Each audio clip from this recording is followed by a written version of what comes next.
قانونی عزیز، من این ویدیو را برای خصوصا خطاب بر کودک دینگینه که دانش بوی شیر میکنه سلمان خالقوف میگم. اولا سلمان گوش که به ناموس و احمق خودتی، تو چی حق داری که مرا عکس من میمونی بعد میگوی که احمقی؟ تو ویدیوی مرا گوش که منظوری من چیه؟ ما ملایم نصیحت میکنه که جنگ نشوه، تو باری به عقل میفهمونی که جنگ دیدیم و دودر بچه کالوی من چه نیتای، تو باری میفهمونی بچم دودر جنگ نکنه که جنگ ما دیدیم. سالی 91-92 جنگ شد، خون چنی دریا آمد، تا حاضر ما درونی خلق دهیم. تو دریا برو پشتگی کافه میخریشتگی یا نونی ما و اسم و شکل ما پول کار میکنی پرسماتر بگیری میای بعد میگوی که مولای به ناموس و مولای احمق. به ناموس تی احمق تی برای که تو ندیده اولی جنگا. تو ما همچون پدروار گفتون سلمان بس که نفهمیدی، نه که در گوش خر یوسین خوندن بفایده پدر تو را نصیحت کرد نفهمیدی. من میگم اخیر تو سری خطه میخوری و سری گلبدین هم تو خوردی، با میخوای که در بدخشان جنگ شود سری چندین گلبدینی دیگر را بخورن مادراشان بالای توبوچان گیره کنن. سالی 91-92 مادرها را من در خونم میگردم، من در دونی خلقم رنگی تو در ایوان پانیستم، در دونی توشتون در دونی مردمم. بچه جنگ کنه بکشه میگه، بچه ها ملایک سالی 91 جنگ سر کردن بچه شونه بکشه خدا.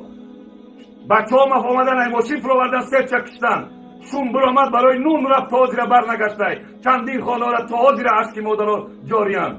تو بدبخت چی را میفهمی؟ کودک دینگینه با مرا نصیحت میکنی؟ تو کی تو مرا نصیحت میکنی؟ رسول خدا میگه احب العباد عند الله انصحهم، بهترین شما کسانی هستند که مردم نصیحت میکنن. من نصیحت میکنم جنگ نکنین، من نصیحت میکنم که نکنه، من این طرف شم نصیحت میکنم اون طرف شم. ملای حقانی و ربانی که از خدا بترسه نمیخواهد که جنگ شود خونی ناحق بریزه. والله جنگ میدازید مردم آجوزه بخیزن میگوی میخوای بچه های درواز ونج شهید شوند و مادراشو در بالای تابوچان گیریه و ناله کنند تو در اروپا کافه کف بزن بشی.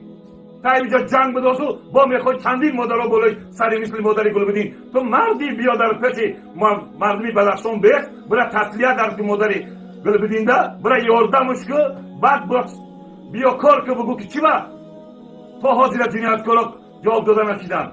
من میگم هر کسی جنایت کرده در بدخشان فرق نمیکنه، خاروقی دروازی خطرانی کسی هست پیش قانون جواب بده، محاکمه کرده شود. ما ایشونش هم نصیحت کرده سیموسونش هم نه که تو میخوازی ما را تو کی کودک دینگینه ما را نصیحت میکنی؟ تو چی را دیده؟ اون روزا را خدای تعالی ما دیدیم تو هنوزم عشق مادرها از چشمشون جاریه، تا هنوز آدم ها میشینن میگه اگر حاضی بچم زنده میبود بچم فلان نوستداری خری بود. بچه های 14 ساله 12 ساله را تو باری همون بدبخت ها هم آخری آشوب برداشتن، هم خیلی اقبالکاری کردن، زرخرید یهود بودن که امروز جنگ داختن.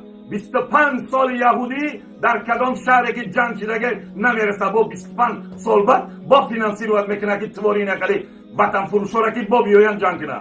تو مولوی نصیحت میکنی، مولوی خیلی میگوی من نصیحت میکنم خدا جنگ نشوه. خدا پروردگار اشک مادری هیچ که مثل اشک مادری گلبدین و دیگر ادبادرایی که سالی 91-92 تا زیر میرزن اخش تبارای ما شهید شدگیم، اخش تبارا ما چندین خشمون های دست دادگیم تا حاضر مادر و زنی ورا میبینم بچه های ورا میبینم که صورتی مو پدرشان میگیرن گیره میکنن. من نمیخوام دیگه او روزا بیایم.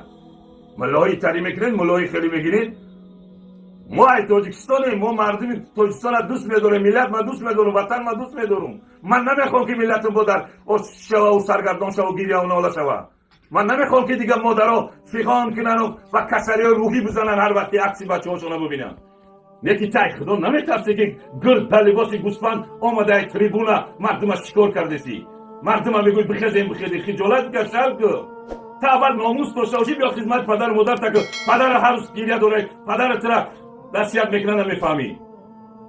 گفتی همون مقوله در گوش خر یاسی خواندن بیفایده. صد بگو من ترا پدروار گفتم که سلمان دو درون بچم نکد بسای درست نه سری خطه بخری سری مردم بخری نکد. تو چی را دیده؟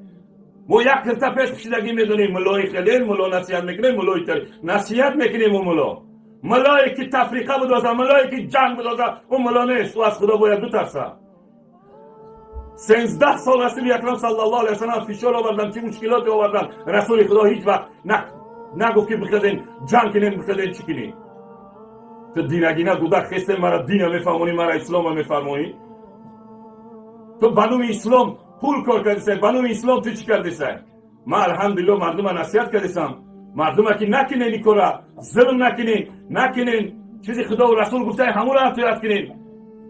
تو نوارای من تماشا میکنی بعد میای آخر زمین میگی خلی و خلی. تو والله برای من که تحقیق کردم برای من چی کردن که تو پول کار کنی. مرا عکس ما ببینن هم ببینن که سلمان دا پول بگذاره. خجالت بکش، شرم کن.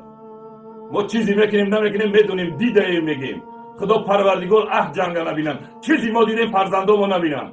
خدای که دنیا پیشرفت و آسایش و آرامش رسه در تاجیکستان، خدا پروردگار نمیخوام که وطنم با خون آغشته شود، با 100 سال دیگه قفا بزنیم. بس که میگم بس که نمیتونی یوتیوب را ببند، میتونی یک مردم نصیحت یک کاری خیر دکو به نام اسلام و به نام دین مردم تفریقه دادسه. اسلام هیچ جا نگفته که برادر مؤمن یراق بگیره بکشه.